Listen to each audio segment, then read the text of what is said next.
Assalamu alaikum wa rahmatullahi wa barakatuhu. So, we're doing the first episode of the 100 Reasons to Become Muslim. We will probably do more than 100, but it's just more catchy that way. Anyways, what we're talking about today is gendered language. So, in the Quran and in the Arabic language in general, the masculine tense can refer to males or be just general purpose. The female tense is usually specific, it's usually calling out something feminine. Allah subhanahu wa ta'ala, when He's referring to certain animals, He uses the female gender for those animals.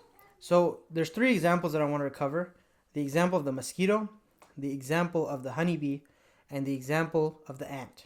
Okay? With the mosquito, it's the most complicated, so let's start with that. There's a dialogue going on where Allah reveals a verse that your idols are so powerless that when you put your food offerings in front of them and a fly comes and takes some of it, they don't have the ability to take that food back from the fly.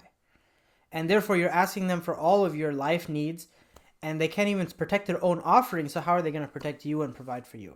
To this, the Arabs, instead of engaging, they made a complete side gesture that said, why does Allah, the Lord of the heaven and the earth, give the example of something small like a fly? He should give something majestic like a lion or a tiger or something.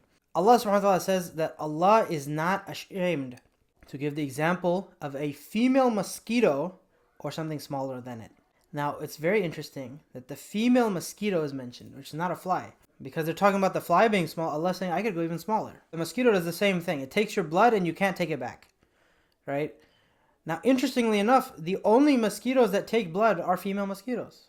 Male mosquitoes don't do it. So if Allah said male mosquito, it would have been wrong.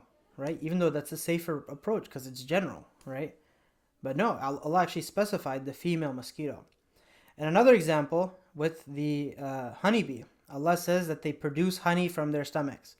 And so it uses the female word for bee, right? Again, the hive structure of the beehive requires that the workers are always female, right? Because there's the queen and she's the only reproductive female.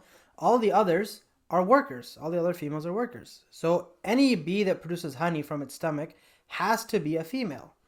And the third situation is the ant. So in this situation, Solomon is taking his army out, and a scout ant sees them and warns all of its people like, hey, run, Solomon's going to crush you. Now Allah gifted Sulaiman alayhi salam with the ability to speak to animals. So he says, why did you say that? I'm not going to crush you. He said, well, you're about to go crush some disbelievers just because they didn't agree with you. So we're just ants. And this was a lesson for Sulaiman alayhi salam. Again, the scout ant has to be a female due to the hive structure. Now, how was this knowledge available 1400 years ago? And why did the Prophet ﷺ know to use the feminine gender if he was the author of the Quran?